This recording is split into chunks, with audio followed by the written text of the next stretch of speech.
Oh, how to build a pub. Oh, hello there, and welcome to the Build a Pub podcast, with me, Alex Ravenhall, the only person to speak fluently in no languages. The Build a Pub podcast is a spin-off of my original series, Social Isolation. I invite guests onto the podcast to, as the name suggests, build their own pubs, from what they have on draft, to what food they serve, to what music they have playing, and hopefully get them to share with me some anecdotes and thoughts on the institution that is the public house. I'm going to be releasing these podcasts bi-weekly every Wednesday and Sunday for the foreseeable future. If you can't wait that long, you can also find all 11 episodes of Social Isolation on this very channel, as well as all of the previous episodes of this podcast. I'd also like to give a huge thank you to Sam Nascent for the lovely graphics and Jack Pethram for the fantastic jingle. Today, I'm joined very thankfully by Matt Lee, who's going to build a pub so efficient you'll probably be able to drink, chat, eat, and play pool all at the same time. I believe it was AJ Tracy who once said, "Yo, it's the Hyperman set, don't glorify alcohol, have some respect." Listen to Mr. AJ, he spits the truth. Now sit back, stop searching that song to see if I was lying about the lyrics, and enjoy. Oh, how to build a pub. I'll start off like I do every podcast by introducing my guest for this week. Today's guest has become, during lockdown, what Avril Lavigne referred to as a skater boy. I first met him when he auditioned for the Freshers Sketch Show, and he has since demonstrated his dedication to everything he puts himself into, even shaving his head for a show he put on in March. So without further ado, here to talk to me about all things pub is the wonderful Matt Lee, or as it's auto-corrected on my little notes, Matt Larner. So first question, which do you prefer, Matt Larner or Matt Lee? Well, I suppose if I went Matt Larner, that could give me relation to Lana Del Rey, and that would just be everything I've ever dreamed of. So really, I've got nothing against Matt Larner. Matt Larner, I quite like it. I think it works. It does feel like an indie singer, Matt Larner, who sings about, like, I don't know, running through fields, but like in a cool way, you know, like. Yeah, in a cool way. You know, I actually do have a name which I once thought if I became famous I would use this name, and I would go by the name James Quillish. James Quillish? What was the rationale behind it? James is my middle name, and I know some people like Paul McCartney, Paul is his, people just go by their middle name. But a few years ago my sister did a project for school where she like looked at our family tree. Yeah. And there used to be, I don't remember where it was from, but there used to be someone in my family with the surname Quillish. That's and fantastic. it like died out or it got married out, and it was just the most hilariously ridiculous name. I think it sounded like a Bond villain or something utterly stupid. I just thought it was so funny. I kind of wanted to keep that going. Yeah, James Quillish. How did you get from Quillish to Lee? That's such a... Yeah, I know. There were some interesting last names in your family. I've got one as well. I would go for Bertie Severs, which is Bertie was my nickname growing up, and Severs is my mom's maiden name. I feel it sounds very like TV host Bertie Severs, I think. It does. It rolls off the tongue. Yeah. Bertie Severs. And James Quillish sounds like a news anchor. Yeah. The News at 6 with James Quillish.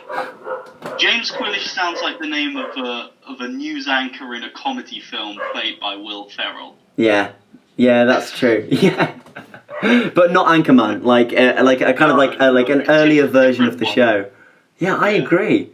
Matt Larner, we'll call you for now, or James Quillish, or Matt Lee. We've got so many options. I might just nip in and out of them throughout the podcast. By all means. Matt Lee, what is the pub to you? And what I mean by that is just, you know, like people have different relationships with the pub. Some not great, obviously. Yeah. Some absolutely love a good pub. So what is it to you, Matt? Yeah, you know, I think the pub to me, it's not the craziest thing in the world. I'm not someone who's always like, my first thought is go down to the pub. Yeah. I do drink. I do like a good drink, but for me, I don't go to the pub to get wasted or anything. Mm-hmm. Mostly economically, because where I live, I did a quiz the other day, and it turns out where I live in St Albans, there's something like 900 pubs in the area. Maybe that's not true. Maybe it was a 3-digit number. Jesus. But there's an enormous number of pubs around here, and they are all incredibly expensive, like £5 a pint type places, in the south near London. So the one pub that me and my mates do all go to is the big Weatherspoons in town, just because it has the cheapest drinks. Yeah. But the reason we go to Water End Barn, which is what it's called, is not so much for the atmosphere of Barn or for the quality of the drinks or anything. It's just because you know that's where everyone's going to be. So I guess for me, pubs are just a place to sort of socialise. I go there to meet with mates that I don't normally see, like in school or at work or anything. Yeah. If I go there, I know I can bump into like another group of mates I'll know. So I suppose, yeah, that's why I go to the pub. For just seeing people, because whatever a double-edged sword it might be, you always know there's people you know at Water End Barn. I'll tell you what, as a wizened old man once told me, and by wizened old man I mean Peter Brennan, he came up with a nice expression, the people make the pub. Which I think, a nice expression. I think works for you, I think, because I think I'm a bit of a mix in between the two. So there's kind of three. God, my dogs, I'm so sorry, Matt, they're being very rude. So there's kind of three. There's the getting drunk, there's the atmosphere of a pub, and there's the people. I'd say I'm very much the latter two. I'm atmosphere and people, because the thing is with the Weatherspoons, I agree, it can't really create much of an atmosphere at a Weatherspoons, so it's more just going with your mates, and obviously because of where you live, it's so expensive to go to the kind of my atmospheric old school pubs. Yeah, exactly. Whereas I'm lucky that I've got some pubs near me, still not ridiculously cheap, but cheap enough to be able to go in because I like the atmosphere there, but also with friends. Yeah. So I'd say I'm about halfway between the two. I'd say. Tell you what, there is one pub I think I've been to that I like for its atmosphere. I don't know. I suppose it's basically there's a really nice old cinema in town. Well, it's not even old. It used to be really old, and then it became condemned, and then someone bought it and like did it up, and it's now this doody cinema in town that shows like old movies, it shows new movies, but it's like really nice. It's not like an Odeon. The seats are really plush. Like they come on and they do like a little talk before the film starts to like tell you what's up. It's really nice. But there's a little pub next door to that, which is probably the only pub except for Water End Barn that I go to sort of semi-regularly, just because it's nice to get a pint before and after a film. And that pub actually has a nice atmosphere. It's called the Great Northern. Oh, that works for me. That's a brilliant name. Sure does. I've got two more questions for you then on that point. So when you go to a pub, firstly, what's the drink you go for, usually? And then what's the drink you go for if money wasn't an issue? Because I personally have two very separate answers, because obviously, personally, I'm going to go for the cheapest. I'm going to go for a Carling, a Carlsberg, a Foster's. But if I had a bit more money, I might treat myself to a Peroni, you know. So what's your go-to, and then your when you're feeling a bit cheeky, what do you have when you feel a bit plush?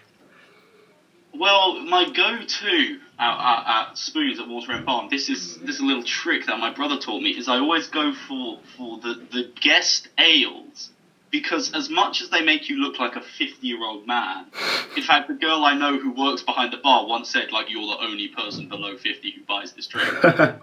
They're always $2.49 a pint, which is cheaper than actually a lot else, and they change, like, every week or every month. They change, like, they'll have, like, 5 or 6 different, like, guest stuff, and they can range anywhere in percentage. I had one which was, I think, 7.9%. This massive hearty pint. It was like a Guinness plus for $2.50 a pint. Yeah. So sometimes those work out actually really well. Sometimes they taste pretty good. Do you know what's good about that, Matt? There's a thing called Beer 52, which is where you get kind of different beers every month, and they're from different areas and stuff. With yours, it's great. It's like a lucky dip, and you can try loads of different beers. That's such a good idea. And that's the fun part. You can sort of work out, you can get like a round for your mates, and you can like swap and try a bit, see who's got the best one. Yeah, I really like that one. I know a damn thing about beer brewing and taste, but you know. I'm the same here, Matt. I have no idea about any of it. And what's your, like, you know, cheeky, more expensive one? An option. If money wasn't an option. That's weird. I don't think I've ever been to a pub and thought about buying a drink without money in mind. Yeah. You know what? I am a fan of mojitos, Ooh. and I haven't had a mojito in ages. I think on like a summer night, a mojito is just so refreshing and tasty, and actually really quite potent to get you a bit tipsy. Mojitos are pretty banging. Yeah. So I think I'll go for mojito. That's a superb answer. The thing is, I love a good cocktail as well, but I never go for them because they're just so ridiculously expensive. But that's lovely, Matt. But we're not here to chit chat. We're here to have a serious conversation, okay? Yeah. You're not here to talk about pubs. You're here to pitch your dream pub to a very, very special someone. And the first thing I need to know is, if you could pitch a pub to anyone, who would you pitch your pub to? All right, I think I'm going to go off the rails a little bit here, and I'm going to slightly bend the rules. I'm going to pitch the pub to my 16-year-old self. Oh. And I think the reason why will be apparent when I sort of get into the pub and explain the whole ethos of my pub. I like it already. So I think the reason I'm pitching to my 16-year-old self is, and I think this is partially because of quarantine and lockdown. You know, pubs are going to be one of the last things that reopens. So I've been thinking about meeting up with mates when you can't go to the pub. It's making me think back to those days when I was like 15, 16, like the summer of year 11, and we would just go like drink in a park, have a piss up. Oh, mate. Because you didn't have a pub to go to because no one was 18 and no one had fake IDs. Yeah. And you couldn't have house parties because no one's parents wanted to host. So we would just go to a field, like a big group of us with like our spirits and our beers, and we would just drink in the field and have a great old time being delinquent. And I think I've been thinking back to that sort of like time and that sort of, because it's got a very different energy and vibe from a pub and from a house party. And sort of, I don't think I've had, since I turned 17, I don't think I've had anything, I haven't had that vibe since. I've been kind of missing it a little bit.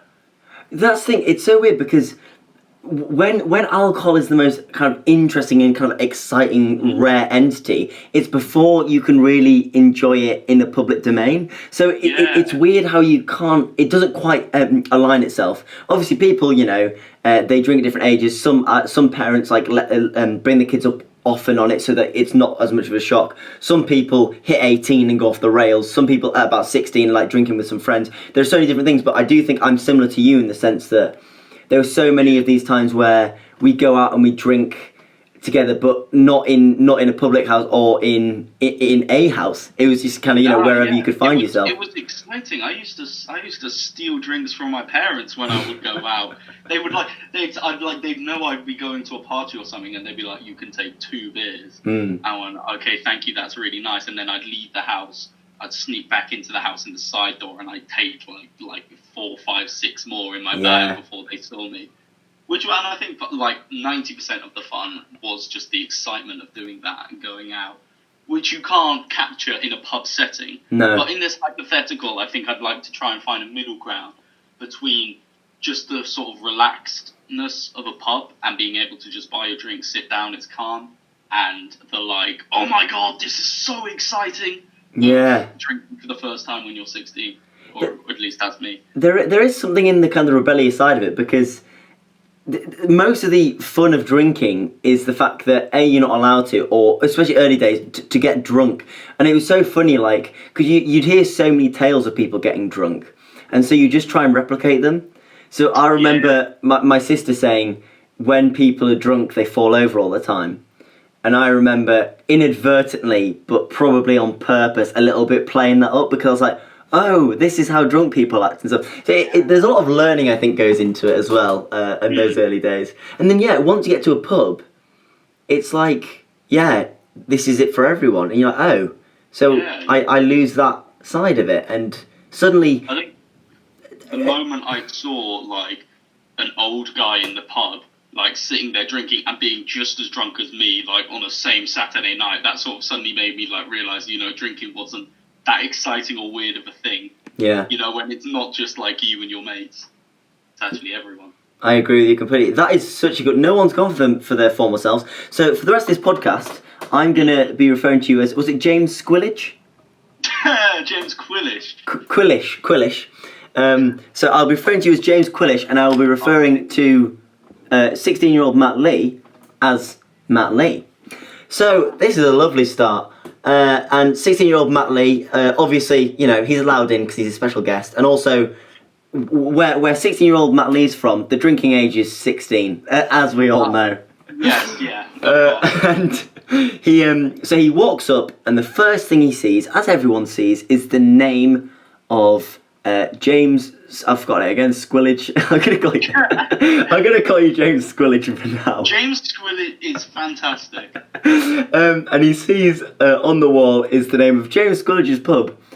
What is it? And you know, it's an important one because this is what people refer to it. It's a big one, this one. So what are you gone for, James? See, this was actually one I had trouble with. I think because we would call whenever we got drunk in a park, we call that a piss up. Yeah, that's the name for it. So I tried to come up with something based on that. I came up with piss down, but that just sounds rubbish. And then who would go for a drink at the piss down? It sounds like what you describe when you're too drunk and you have to sit down to go to the toilet. Yeah. After that, I thought maybe then a sit downs because then it's like downs, and then I just thought that was a bit rubbish too because at a piss up you don't really sit down. Well, you might. Yeah. I don't know. I think that there's one. I came up with the idea. Well, no, quite the opposite. I didn't come up with the idea, but there's this little in the town I live in, St Albans. There's this little festival type thing that happens every summer called Larks in the Parks. Oh, fun! Which I just thought was such a sick name, and my pub is gonna be in a park and be very outdoorsy. Yeah. So, I guess if they would allow me to call it Larks in the Parks, something like that. Larks in the Park. I like it. It's got a little bit of a rhyme to it. I feel like you either need rhyme, alliteration, or a bit of funk. And I'm not gonna. I think Larks in the Park has rhyme and a bit of funk. Larks in the Park. It's got a nice ring to it, I feel. What would you want your punters to call it? So you know how, say, if the pub was called the Bull's Head, they'd say I'm going down to the Bull. So for Larks in the Park, would you want it called like the Larky, or we're going down to the park? I think it's just going down to the park. Yeah. Because it's the whole ethos of just going to drink in the park. Definitely, just going down to the park, mate. Also, it's how you get away with going. So that you're off out again to drink. I'm like, no, I'm just going to the park. Just going to the park for 4 hours on a Saturday night. Yeah, it's just an amazing time, really. Lovely answer. So we're straight in. 16-year-old Matt Lee is inside the Larks in the Park.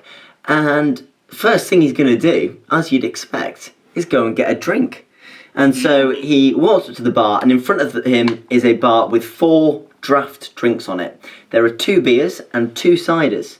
And he goes up to you, Mr. James, not knowing that you're an older version of it, or do you want him to know it's an older version of you? It's up to you. No, I think we'll keep the magic of it. Yeah. I think if he saw me right now and the way I think about drinking, he'd probably be a bit disheartened. Yeah.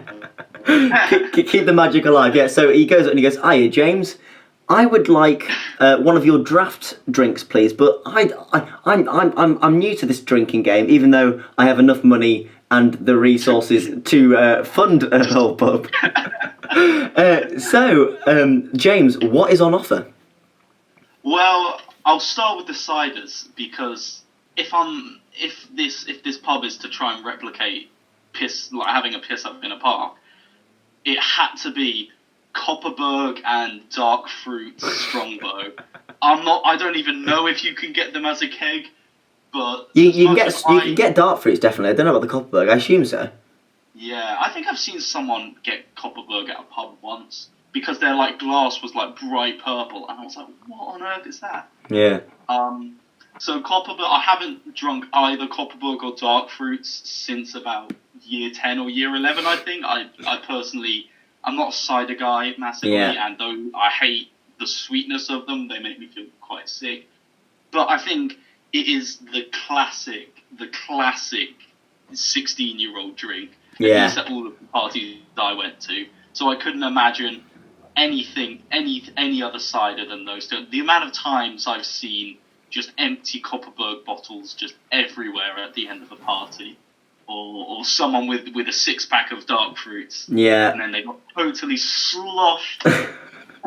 Dark fruits especially is an interesting one because I hate the idea of it, but I know why it works.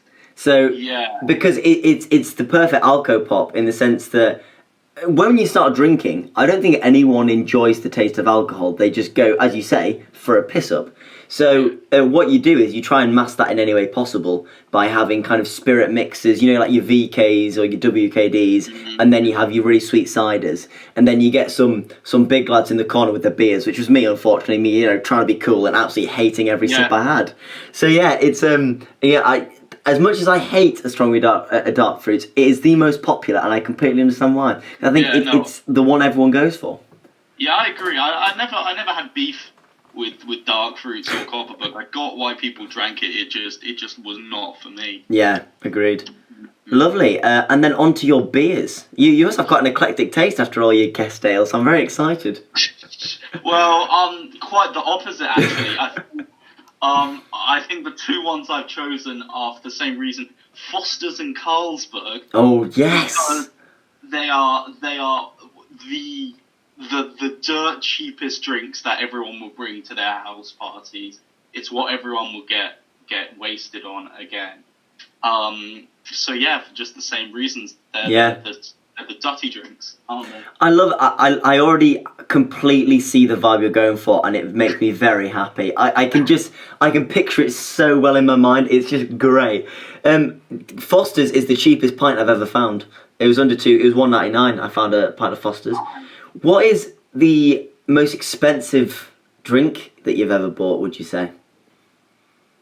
That I've ever bought? Yeah, or had. So you didn't have to buy it, but you've actually drank it. There, you've got me there with that other one. You didn't have to buy it. Yeah. I think I'm what's politely known as a bit of a dick in the pub. I think, truth be told, I think more than once in pubs I've had some sips out of people's what girls will buy, like the massive like pitcher of a cocktail for like £9 spoons, and then they'll leave the table, and me and my mate who are still there will be like, should we, you know, we've got empty pint glasses here, you know, they won't notice. Yeah. So I guess by technicality, probably that. But again, I think, like I said earlier, I think my first thought, sadly, when I go to the pub is, what can I get that's not going to kill my wallet? Yeah, no, I'm the same. I'm completely the same. Yeah. I generally couldn't name the most expensive drink I've ever had. Although I might have done in a former podcast and be absolutely kicking myself, but I generally can't think of it. Because, as I say, I do not care about taste that much. And that's something that this podcast has taught me. I want to, whenever I go to a pub now, I'm going to try something different. So I actually know what the fuck I'm talking about. I mean, I am doing a podcast on drinking, and I have such a poor knowledge of it. So I'm just here like, oh yes, dark fruits, yes, that's my vibe. And I'm just like, I have no idea. So yeah, that's my aim. I'm gonna copy it from everything. We don't have a Wetherspoons nearby. We have quite lucky to have quite a lot of local pubs still going, but I think if I ever go to Wetherspoons, I'm gonna copy you, because then you're just getting a different drink, aren't you? You're trying different things every week, and that's the eclectic taste we want on this show. Lovely stuff. But 16-year-old Matt Lee is not going to stop at those. This is so exciting. It's all so new. He's like, he's heard of this drink called wine, and he believes that you can get it in two variations.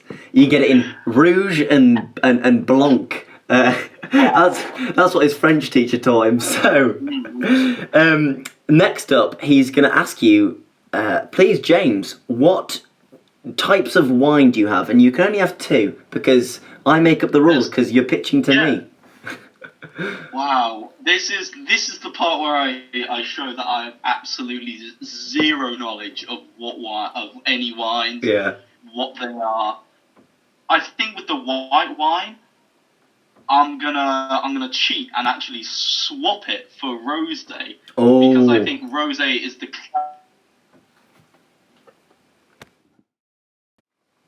Sorry about that. I lost Matt for a second there. Yes, you straight onto your rosé. Yeah, I think just rosé is that classic house party drink. One of them ones. You see girls in the party. You see them at the start of the night. They've got their bottle full of rosé. It's all fun, and then you see them at about 10:30, and it's down to the very last sips, and you know it's going to be a bit difficult later. Yeah. That's so true because once again, I think it comes down to the rosé sweet. I think it really is like when you're younger, you want the sweeter drinks. Because wine is dangerous. Red wine is the most dangerous drink I've ever... Not in terms of, like, it's actually going to kill you. Yeah. But, like, in terms of, like, how drunk you get. Wine is terrible. And rosé is the real scary one because at least, like, white wine is kind of bitterish and red wine is pretty, like, rich, I guess. Yeah. I can't drink too much red wine. You can't slug it, but rosé... You could probably just down a bottle of rosé if you're just able to drink that much liquid in one go. Do you know what you've just reminded me of, Matt? I famously, and I say famously, I mean anyone who listens to the podcast, so 3 people who listen to the podcast will know that I really don't drink wine. And I thought I'd only drunk red wine on 2 occasions. Firstly at church, and secondly at this ball I had at school. But I'm wrong. Because I have in fact shared a bottle of red wine with you when we had a games night this year. So in fact, congratulations, you are one of the 3 red wine experiences my whole life, and that's just for you. Wow, that is amazing. That's quite exciting. Wow, I'm glad to be part of that lineage. Yeah. So did you say you're red? No. Well, I think red wine is a dangerous beast. Because as much as I talk about how dangerous it is, I have got red wine drunk in the past. Yeah. And red wine drunk is certainly something I can do and have done. I think if we're going with this real youthful attitude of this pub, I think definitely something incredibly cheap. Yeah. Supermarket wine. I think the worst. I think just the worst drunk I had ever got, or the most drunk. In year 13, me and my mates, we did a holiday to Barcelona, and it was amazing. It was fantastic, and we were staying in this little apartment, and we had a kitchen we could cook in, which was fab. And alcohol is so cheap there, especially wine. So I basically bought a litre bottle of red wine for €. Yeah. And I drank all of it that night while we cooked paella, among quite a lot of other things. And it was an amazingly fun night. We were riotous and shit. But I had such a splitting hangover the next morning. I woke up to the sound of my friend shouting and screaming because while trying to cut some bread for breakfast. He was holding the bread. You're gonna have to struggle. I've got a sling here. Yeah. He was holding the bread in his hand and cutting it in his hand, and the knife slipped. He sliced his hand, so he was going fuck shit. And my other mate ran down to the street to get some plasters from the shop on the corner, and I woke up with just my head hurting so much. It was 9 o'clock in the morning to the sound of him just yapping and screaming. But luckily, I walked it off. It was all okay. I think the sun sweated it out of me. So I think for my red wine, it's going to be whatever nightmare I had in Barcelona. On that, no, I like that. The more specific, the better. I like it. So it's that. Was it €4? €2, I think. €2. Damn. It's that €2 Barcelona litre of wine, and that's on all day long. I love that one. You only get it in the litre bottle. Yeah. No glass, you have to just be absolutely necking it. Yeah. I mean, to be fair, a glass would cost you 20 cents, wouldn't it? So you might as well just go for the bottle. That's ridiculous. You just got some shrapnel in your pocket, get yourself some wine. Oh, mate. To be fair, I think wine drunk hits differently. I always have a great time, but the hangover's horrific. Horrible. Oh my God. It's it's painful. It's like someone's beating a drum in your head. I find with red, because obviously I haven't been that drunk around before, it's that kind of headache. And then with white, I get horrific anxiety. I don't know why. I get really stressed out in the morning. Or just like throughout the sleeping as well. I just can't sleep on it. It's awful. Not a fan of it. But that being said, you do have an absolutely worldy little night, so it's give and take, isn't it? Mm. And especially for larks in the park, I think it's very much the vibe where you're getting hungover in the morning. You're experimenting. You're experimenting in a safe place. That's what you're doing. Yeah. Now, Yeah. young Matt is about to go for that Barcelona wine, and you're chuckling because you're like, you're going to have an interesting morning. But as he's going, he notices a glint at the back of the bar, and he's like, oh, spirits.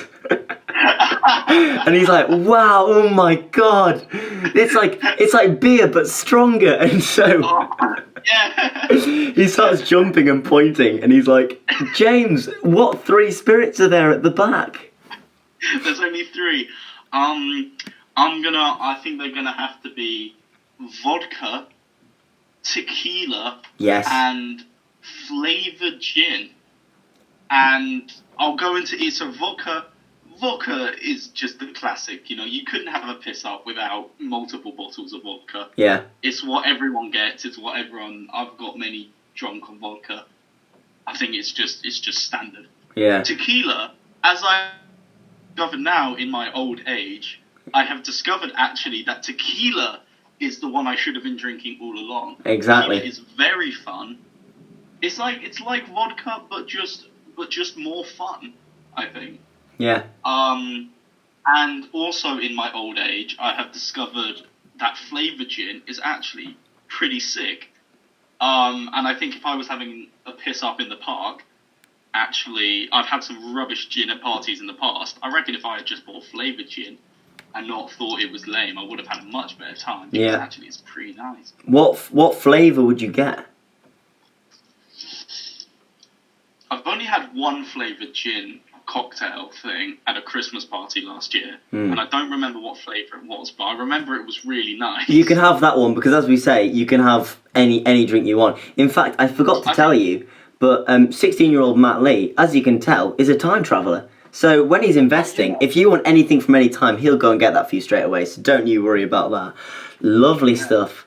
Now, I think also I think I chose those 3 because, in my humble opinion, white spirits are a lot better than brown spirits. Yeah. At least for drinking and like being delinquent in the park. Brown spirits are, I think, dangerous just in general. I never sit well with whiskies and with rums and things like that. They make me very weighed down in terms of just like heaviness and also just drunkenness. I think getting drunk on white spirits, you can go out and dance and have a good time. If you're getting drunk on brown spirits, you're just going to sink. yeah, But that's just my personal opinion. I'm exactly the same as you with beer. Beer makes me want to sleep. Wine makes me want to dance.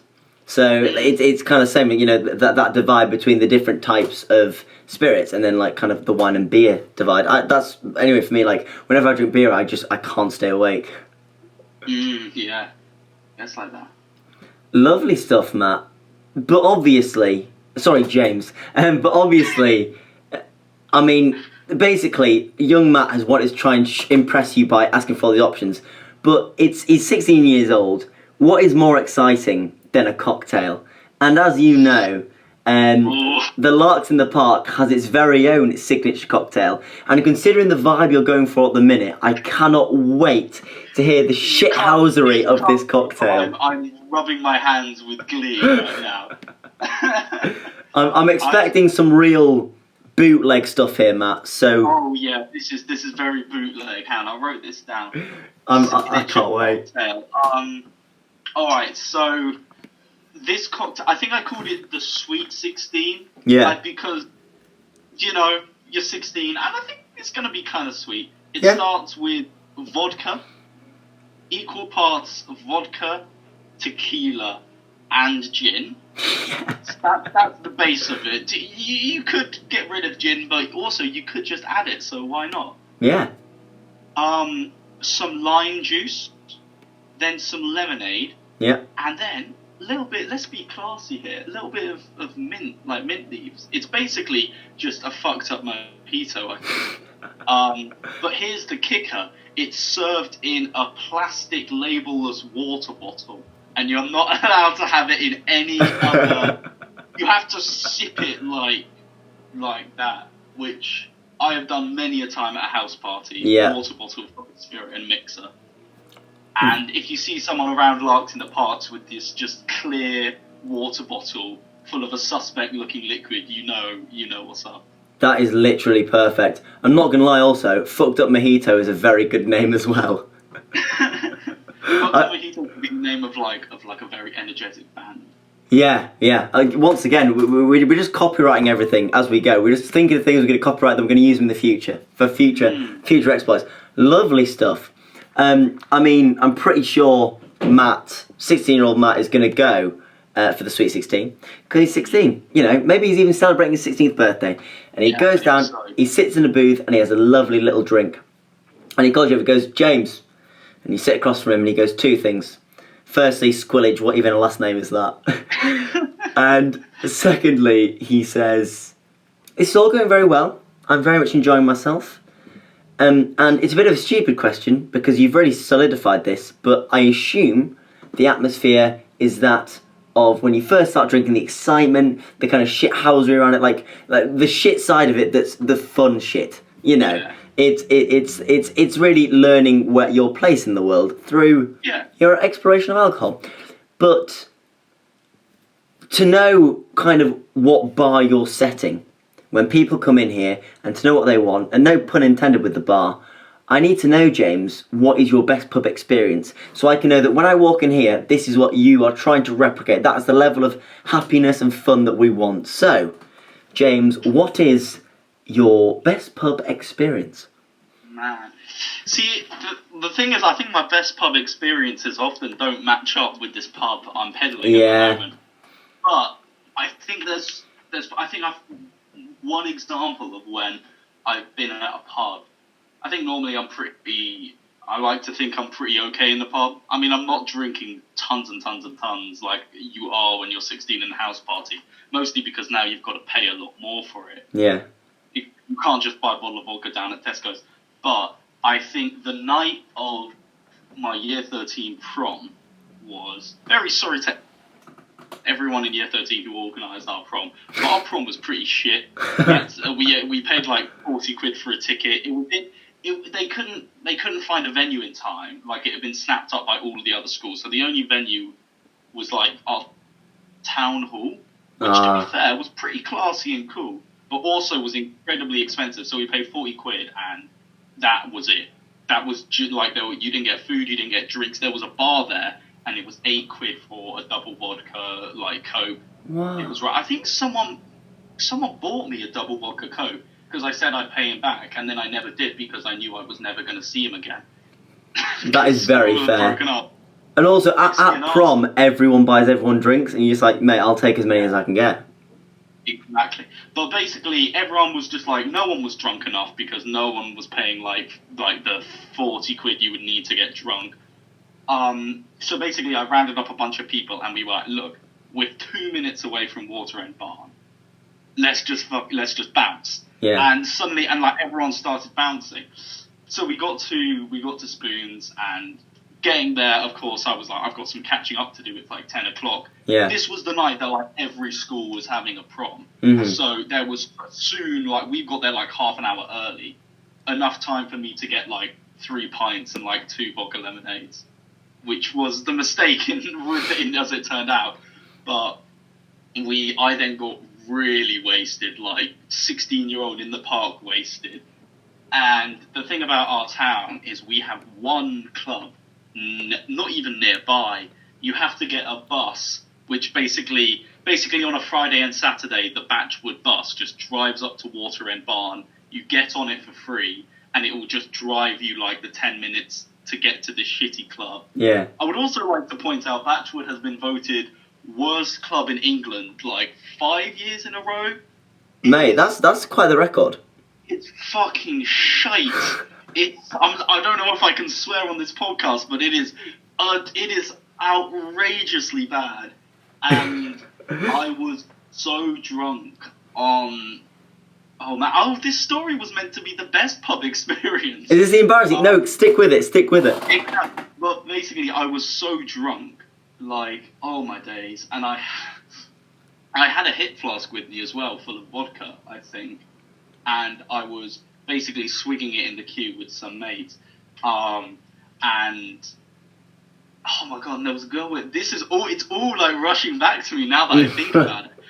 But basically, I was too drunk to be let into Batchwood on the night of like prom, which is pretty pathetic. Yeah. And basically, I was like stuck outside for like 20 minutes. I was like, come on, maybe I'll sober up. Maybe they'll let me in. This is so dead. And then basically, I saw one of my close friends and her boyfriend leave the club. And admittedly, this is a pretty scummy thing to do, but basically I just jumped out in front of them. I was like, oh, hey, you bouncing. Do you want to split a taxi fare? Because like, they didn't even do Ubers, like, out to Batchwood. Yeah. Like, you had to get in a black cab and it cost so much. So basically, they were like, yeah, sure. So we got in a black cab. They sat in the back. I sat in the front. I was so incredibly drunk, and I really, really needed the toilet. And then they in the back started having a really serious, like, argument about their relationship. Shit. Like, they were like, it wasn't like a fight, it was like an emotional argument, and they were both trying to be restrained. And I was just sitting at the front with the cab driver like, what the fuck is going on? No. What have I got myself into? And it was the longest taxi ride of my life. I thought I was going to piss on the seat. Yeah. Oh, I hate that. That stresses me out so much. It was so. Luckily, I made it, and I got out when they got out at her house, and they were like, "Oh, we can get the cab to take you." And I was like, "No, as soon as I get around this corner, I'm peeing on a tree." I didn't say that to them, but in my head, I was like, "Not a chance." So finally, I was on my ones. I peed on a tree, and then I made my merry way home, and that was how I spent my year 13 prom. Mate, that's a good story. Firstly, I like the detail. That's all. I love a story with a nice setup. And mate, there's nothing worse than just being party to a horrifically intense conversation. There is nothing worse to it. Especially when you're not involved. Like, if you're all part of like a really deep discussion, it's fine.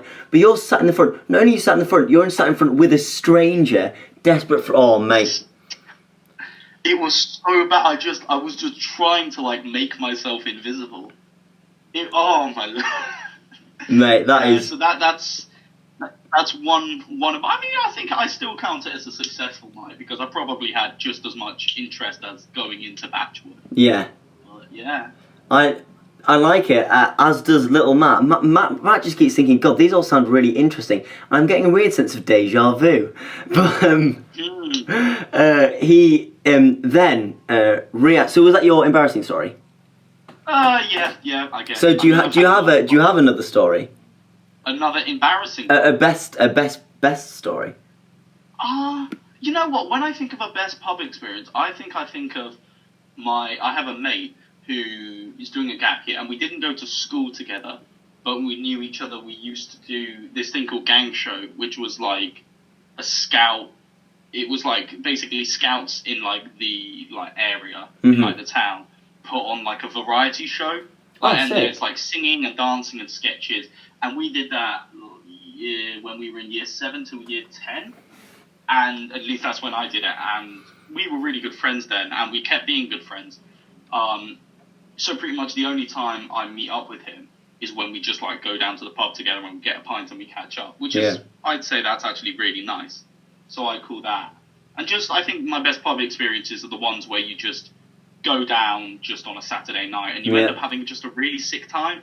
You see a bunch of people that you didn't think you were going to see, and you just get more drunk than you thought you would, and you just sort of come back. It's like 1 a.m. or something, and you're like, wow, I had a pretty sick night, and I didn't even think I would. Best nights are the nights you go for a casual one, you end up having a lovely time with loads of people. They're like, it's always the case. That's a lovely little story, that. Matt's very happy. He sends you on his way, and he's like, oh God, these all sound so exciting. I can't wait to get up to all this myself in the future. Anyway, he gets another 2 Sweet 16 down him, and he's a little bit drunk. But he has got a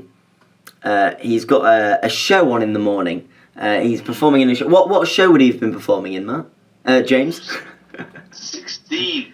I was in a production of Oliver. Yeah, that's the one. When I was So 16. he's got his first performance of Oliver the next day, and he's getting a little bit too drunk. So what he decided to do is he decided to sober up, and the best way to do that is to have some food. So he pulled out the food menu. On it are 3 set meals. Once again, as you know, he can time travel, so he can get you meals from any time. Matt Lee, what 3 meals have you got? Perhaps I'm being slightly boring here because these 3 meals are entirely they're not meals from any time. They're meals from right now. But I'll start off with the most standard, which is just a plate of chips. Yeah. You can't have a pub grub without just chips. It's the most standard. If you're too drunk, you get him to be fine. After the pub, when you're really wasted, you go to the chippy and get some food. Yeah. You can't go wrong with them. I think, and it's a standard in every pub. I think you should have those. You need your chips. They're also good for sobering you up. So in this context, it works very well. Option number 2. Option number 2. I'm gonna say some pizza, but with a big ass here. I'm talking about some good pizza, not the oily, greasy nastiness that I've seen some pubs serve up. Yeah. Not this stuff where it slides off the slice and you pick it up and it's like kind of damp. Yeah. And you eat it because you paid for it, but it's like, oh man, this is. So I'm talking about some good. I'm talking about there's a pizza oven in this pub. Yeah, proper brick oven. That's the stuff. I'm gonna hire someone who's just specifically the pizza dude. Yeah. And that's all he has to worry about, just making good pizzas. Not even the chips. He doesn't even deal with the chips. He deals solely with the pizzas. Yeah, that's it. Lovely. And if you find out, also, I'll just say at this point, if you hear Matt slightly cut out, it's not nothing big, but if you see him slightly cut out at times, it's just because the connection's a bit funny at times. But we can hear you, just so if they're like, oh, it blanked out for a second. I'm not muting. I'm not censoring Matt. I'm just it just like cuts out a little bit. No wood fried pizzas. I like the oily pizzas. And if we do miss anything, Matt, I'll just bring you back and we can go through it again. But no, we're fine, and we're on to option number 3. Option number 3, I'm gonna go for, and this is a personal revelation I've had recently, which I think I would like to share to 16-year-old Matt Lee. Yeah. Like, vegetarian sausage rolls or like veggie burgers are so peng. They are so good, and they're just delicious. And like, if you're out and you're drunk and you buy like a burger or something, or you buy some hot dogs, chances are they're gonna weigh pretty heavy in your stomach. That oily, meaty stuff where it's like not quite meat. Maybe you eat it and you feel full, but you feel pretty disgusted. Yeah. And you're just not gonna go to sleep quite right. It's not sitting well. You'll have no such issue with a veggie burger. And even if you're not vegetarian, they're just pain. Yeah. They're just delicious. And they cost less half the time. I think 16-year-old Matt, it would blow his mind to realise how good veggie alternative things are. So that's what I'm going to say in this part. Plus, I think it's probably pretty hard to fuck up a veggie burger to the extent of like health and safety issues. Yeah. Whereas I'm sure people working overtime behind the bar who also have to cook food, I could see, the meats getting a bit rough. Yeah. Also, you've got a veg option, which is always a benefit. I didn't go for a veg option in mine, but you really should, because you need. And also, 3 of them are veggie, technically, yeah. Yeah, and it means that you're attracting more people to your pub, because people aren't put off because you've got options for everyone. I mean, it is in a park, so we might as well make it as herbivore as possible. Yeah. Go for a real green vibe. I love it, Matt. Absolutely stellar. I think young Matt Lee is going to go for the pizza, because obviously he hasn't really had that realisation with the veggie options yet. So I think he'd go for the pizza. And to be fair, a plate of chips as well. He's a bit hungry. As you say, he's got to sober up. As part of the sobering up, he decides to get up out of the booth and do something. And so he turns to you and he goes, "Oi, James, what game / and/or activity do you have?" And you reply, "We have out of the options you gave me, I think I'd already made my mind up on this before even I looked at the options. I want a little stage. Yeah. And on that stage, you've got a live band, and I think this pub miraculously has lots of money. doesn't pay anything in liquor tax, so they can pay for like musicians to be there just like every night. Yeah. And on this stage, it'll be a variety of stuff. Some night you'll have like folky type music. Some nights you'll have sort of more jazzy stuff. Some nights you'll have some good karaoke, because that is classic in the pub. But I think it's going to be this was something I'm quite adamant about. I want the stage to actually look cool. Yeah. I don't want the stage to just be like a flat stage and you've got the wall, maybe some lights, maybe some mics. I want it to look really sick, like MTV Unplugged, where there's like the candles everywhere, or there's like stacks of books, or like barrels, or like crates, or just something there to give it more. It's not just like a stage and you're sitting watching it. It's not drawing your eyes there because it's so plain. It's part of the pub, but just where the musicians are. Yeah. So they're just playing, and it's sort of like it's comfortable that you can just sort of be moving and vibing around. Because I think all those types of music, like stuff like jazz and music and things like that, like when that was like going on massively in like the 1950s, people like listened to jazz, but also people just sort of like sat around in the bars and let the music sort of wash over them, which is fine. Whereas now I think some people sometimes just think they need to like listen really intently. Yeah. Like, you don't need it half the time. Just sort of enjoy it, and it'll make a nice atmosphere and a vibe, and that's what I want in my pub. That is sublime. That really is. Young Matt's gone up for karaoke hour, so he's done a bit of karaoke. And then he sits back. And so, for this question, now I usually phrase it as you have a jukebox, and there's an album, you've only got one album in the jukebox, and what album is that and what songs you're playing. But if you want, you can have the actual band live performing on your stage if you prefer, but they can still only play songs from one album. And I also want to know what exact song is playing at this moment. So kind of like the quintessential song of the album as well. So what are you going to go for, Matt? Considering I'm pitching to 16-year-old Matt. Yeah. And I can have anything from him. I think I'm gonna use my history card. Yeah. The first time.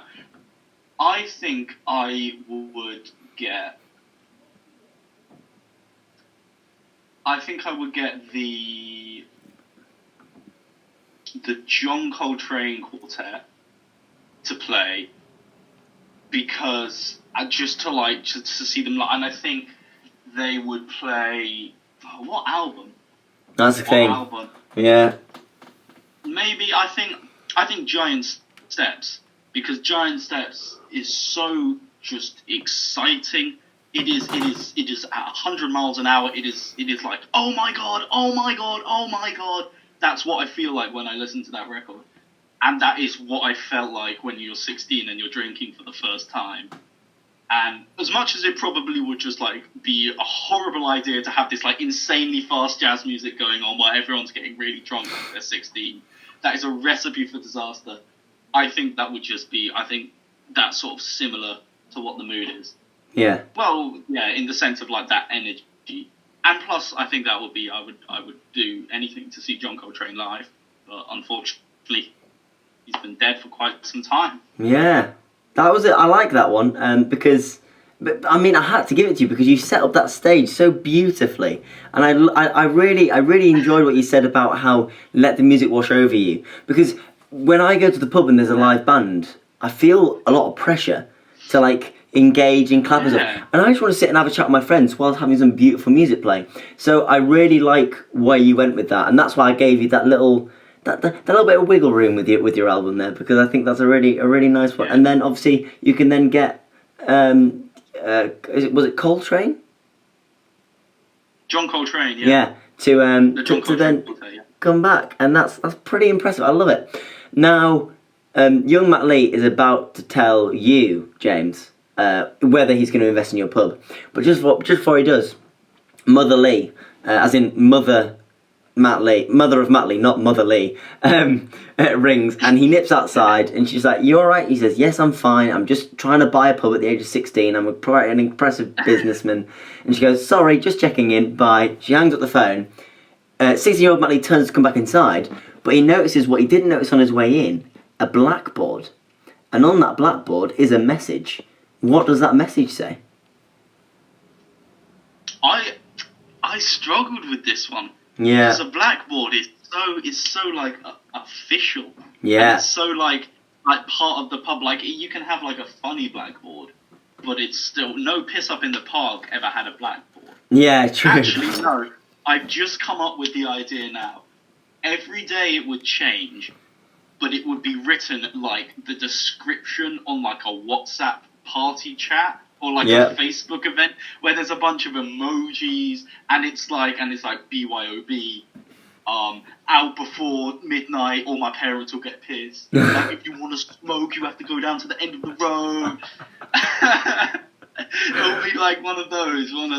They are so iconic. Matt, what you've done really well is, if I may say so myself, you've got such a brilliant overarching atmosphere. Like you really know where you're going with it, and you've encapsulated the whole thing. Because to be fair, with a dream, people are very welcome to go in loads of directions with everything they do. But everything about your pub is so beautifully entangled into this idea of a piss up. I absolutely love it. And so does little 16-year-old Matt Lee. So he comes back and he goes, I like that. He walks back and he goes, oh, James. He's a Cockney now. And you sit opposite him in the booth and he goes, James, there is nothing better I'd like to put my pocket money into than this fantastic pub. And so I am now going to sign on. I'm going to give you everything you could ever want. However, because I'm so impressed, additionally, because I'm so impressed, I'm going to let you use my time travelling powers. If you need them, if not, you can just use my sway in the public domain to get these people here.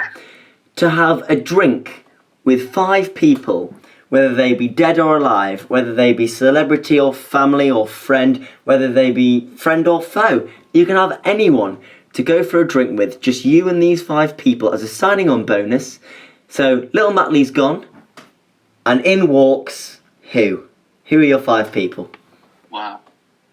I like the idea, first off, that 16-year-old Matt Lee has more sway in the public domain than me. I think that's funny.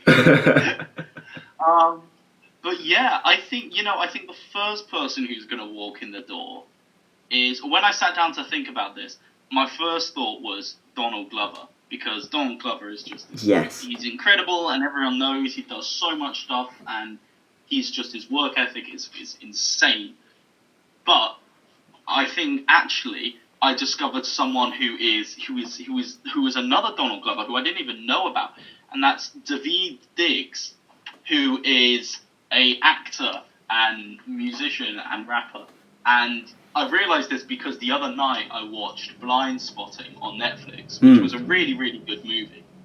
And I looked it up and I realised that the guy who plays the main guy in Blind Spotting is also the rapper and vocalist of this like weird experimental rap group called Clipping. And is that Daveed Diggs?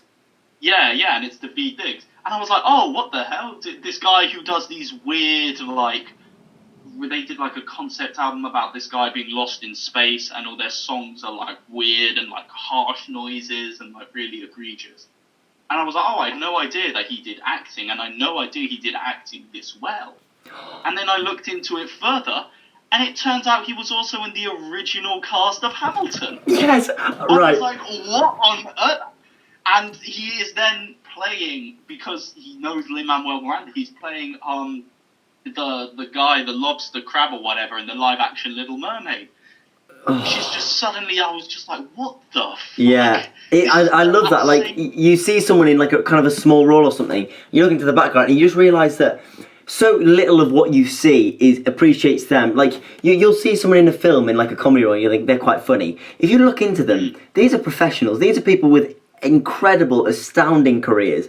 And Daveed Diggs, just then, because obviously I couldn't put a name to the face, I just searched him, and immediately I saw him and I was like, oh my god, it's Hamilton, it's Lafayette. So I've known Clipping for a while now. I listened to their music, and I had no idea he was in this movie or he was in Hamilton or anything. And you probably knew him through Hamilton, and we had no idea we knew the same person. That's so mental. That is a fantastic first answer. I really, really like that one. So I mean, you're not getting judged anymore, so this is whatever you want, but that was a stellar choice. Thank you. I think I would just talk to him about, because I'm very interested in music and drama and writing and acting, and directing, and he's got his hands in all of these places, like Uncle Clever. So I suppose I just sort of talk to him about his experiences in working with all of those industries and how he's sort of worked to get stuff off the ground. And because I would really like to do all these projects, and I have all sorts of ideas. And sometimes I get like really overwhelmed, like, oh my God, I have to do all of this. Oh my God, I have to do it now. And sometimes, because he's like nearly 40 now, so sometimes I have to stop and think myself, like, he is like 2 decades older than me. Mm-hmm. Like, there's a lot of time. So I think I would talk to him and be like, what was your like life like when you were like 19? What were you doing that slowly ended up meaning that later, at this point, 20 years later, you're making massive movies and you're making incredible music? Fantastic. On to number 2, if we can beat that. That's a stellar choice. Number 2, Matt. On to number 2, which is going to be quite different. I'm going to choose Paramahansa Yogananda, which I hope I'm pronouncing that name right, who is the author. In fact, I have it right here. He is the author of Autobiography of a Yogi, which is probably the most, or one of the most impactful books I've ever read in my life. I found out about it because I was reading about John. I was reading, I think, a biography of John Coltrane, and it talked about how John Coltrane read this book.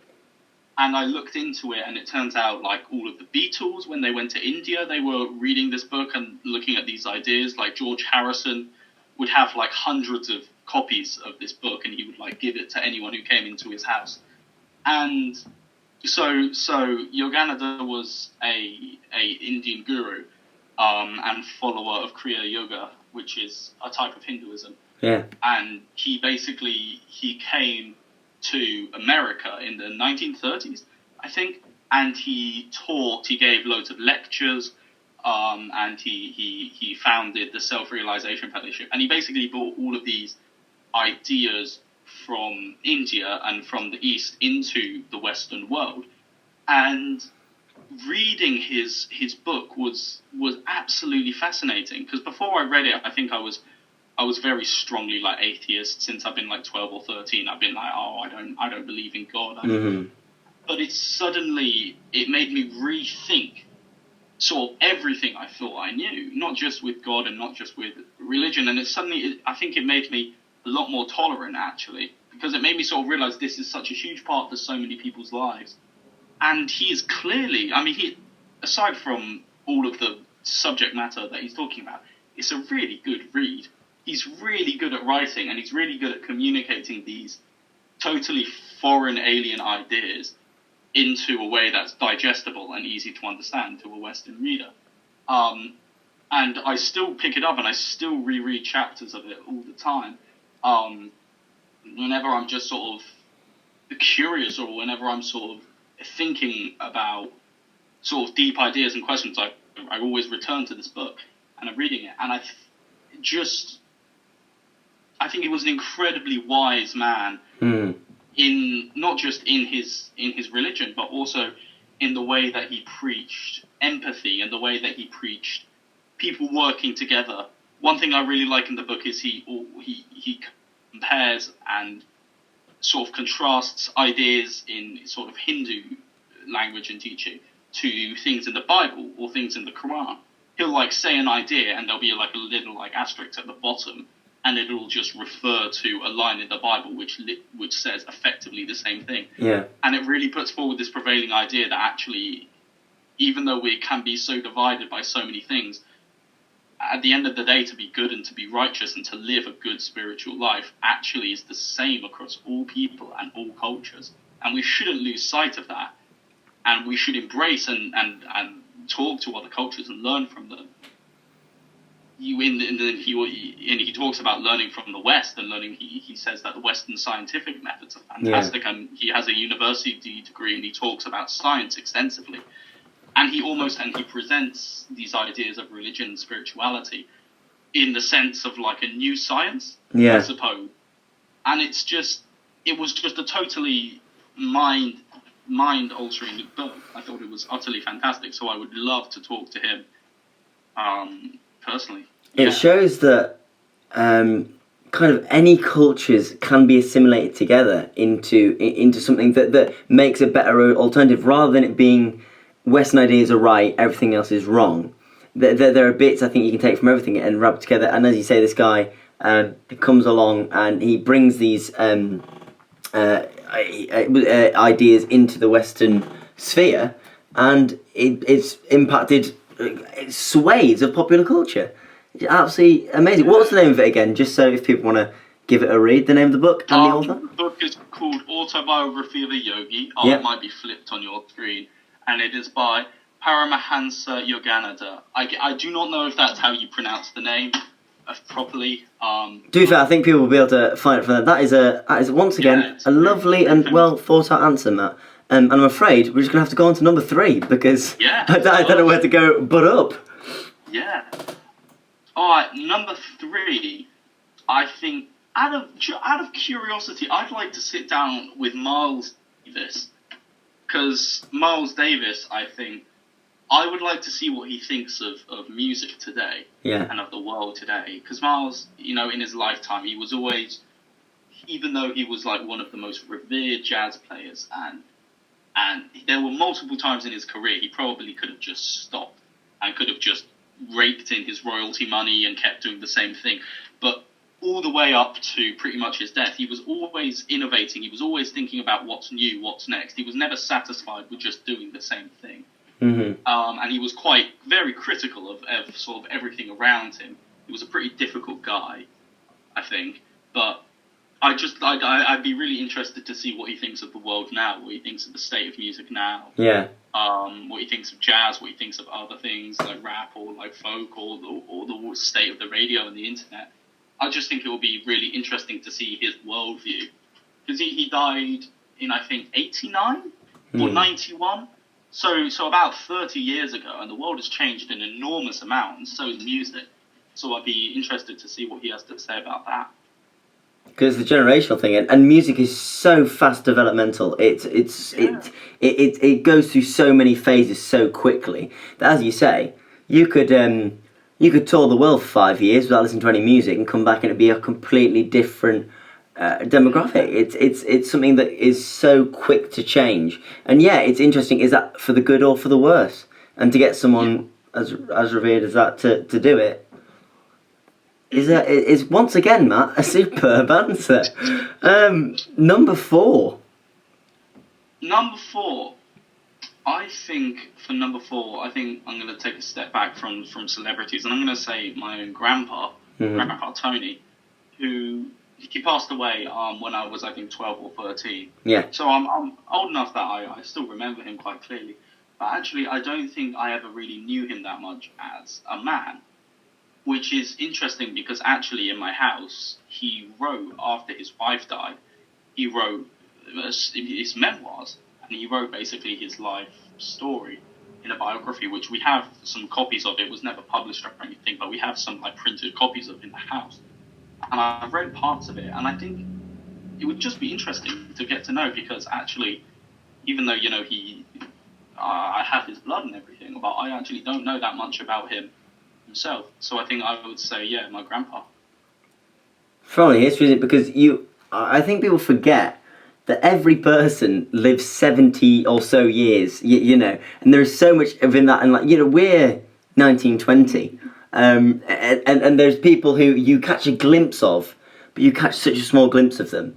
You got 10 or 11 years, but there is so much more behind it. So I agree. I think that's once again an absolutely lovely answer, and especially it's just so unfortunate when you miss someone generationally just because of when you're born. And it's not because obviously he's your granddad, so that's how you will see him and that's how it will be. But to know what he was like at a younger age, I think would be absolutely fascinating. It would be a great way to spend an evening. It's the same thing. Sort of. I got this when I left for uni. It made me think my parents actually had a life before me. Yeah. They did. They went to uni and they were 19 and they were 20 and they did all sorts of crazy stuff. My mum was just telling me last night about the time she basically drove across Australia car sharing with a bunch of strangers for like a week. I was like, that seems so out of character for my mum now. Yeah. Well, you know, they lived this whole life before you were even around, and you only know them from a point. So I think it'd be interesting to try and know someone in your family in that sort of more objective way. Yeah. I think also, like, when I went to uni, I was kind of terrified that, like what are these two people going to do? Because I was the last of three siblings. So Yeah. I did have a kind of worry that they wouldn't have much to go on with. And I think, how selfish and self-righteous of me. These people were together, they've been alive, firstly, 30 years before I even came along. They were together 7-8 years before I came along. They're absolutely fine. But obviously, the only way I knew them was this 18 years. When in the 50s, they've got over half their lives with me not existing, which is weird for us because our whole lives, they are in our existence. For them, we're only half the story. Now, obviously, you know, they love you and and you're a huge part of their lives, and you know, you ship them, they ship you. But, like, you know, you can go off to uni and they can be perfectly happy without you being there. If anything, you make them more stressed out. So, yeah, I think that's a really good point as well, like, that your parents are actual people as well, away from you. I suppose that's another thing when because my mum runs a nursery and I work there when there's work available. Something that is interesting, like, I then see parents of, like, new children, like parents who were just for the first few years adjusting to it. And it's made me realise no one knows what the fuck they're meant to do when they first have a kid. Like when you're little, your parents, like, I looked at my parents like they actually knew everything. They were, like, actually oracles. They were like they were great. And actually, you don't know. Nothing can actually prepare you until you just take the leap and, like, have a kid. Which I think is that's actually so interesting to think about. I'll tell you what, Matt, we have took some beautiful sidetracks. We're now talking about, you know, starting families. Like, I love it. Wow. This feels really like a pub conversation, doesn't it? Yeah, no, that's what is actually the beauty of this. Not only are we talking about pubs, but we've now, on this last part, we've just gone into an actual conversation you'd have at a pub, which is the two levels I've wanted from the start. So thank you very much, Matt. And we'll finish with your fifth and final option. My fifth and final option, I think I'm going to say the late, great Mac Miller.